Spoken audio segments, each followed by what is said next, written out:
ప్రజాస్వామ్యం సమాజంలో కక్షపూరిత లక్షణాలు కలిగిన జగన్ లాంటి వ్యక్తి ముఖ్యమంత్రిగా పనికిరాడని మాజీ శాసన మండలి చైర్మన్ ఎంఎస్ షరీఫ్ సంచలన కామెంట్ చేశారు.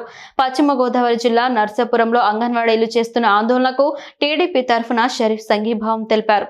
అనంతరం ఆయన మాట్లాడుతూ వైసీపీ పాలనలో ఏ ఒక్కరూ సుఖ సంతోషంతో లేరని, అన్ని వర్గాలు రానున్న ఎన్నికలలో జగన్ పాలనను తరిమికొట్టేందుకు ఎదురు చూస్తున్నారన్నారు. అంగన్వాడీల న్యాయ పోరాటానికి టీడీపీ జనసేన పార్టీలు అండగా ఉంటాయని హామీ ఇచ్చారు. ఇంతకుముందు అంగన్వాడీలు తమ సమస్యలను పరిష్కరించాలంటూ అంబేద్కర్ సెంటర్లో మోకాళ్లపై కూర్చొని నిరసన తెలిపారు.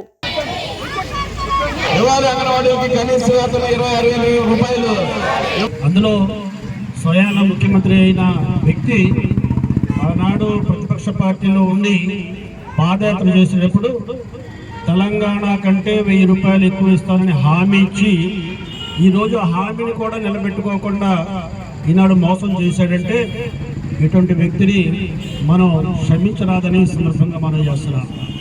అంటే 4 సంవత్సరాల 7 మాసాలు అయిపోయింది, 8వ మాసం కూడా అయిపోతుంది. అనతి కాలంలో 2 నెలల్లో ఎన్నికలు ఉన్నాయి. ఎక్కడైతే ఎవరైనా తిరగబడి గొంతెత్తి న్యాయమైన ధర్మమైన విషయాలు ప్రజాస్వామ్యతంగా మాట్లాడితే ఆయన సహించడు.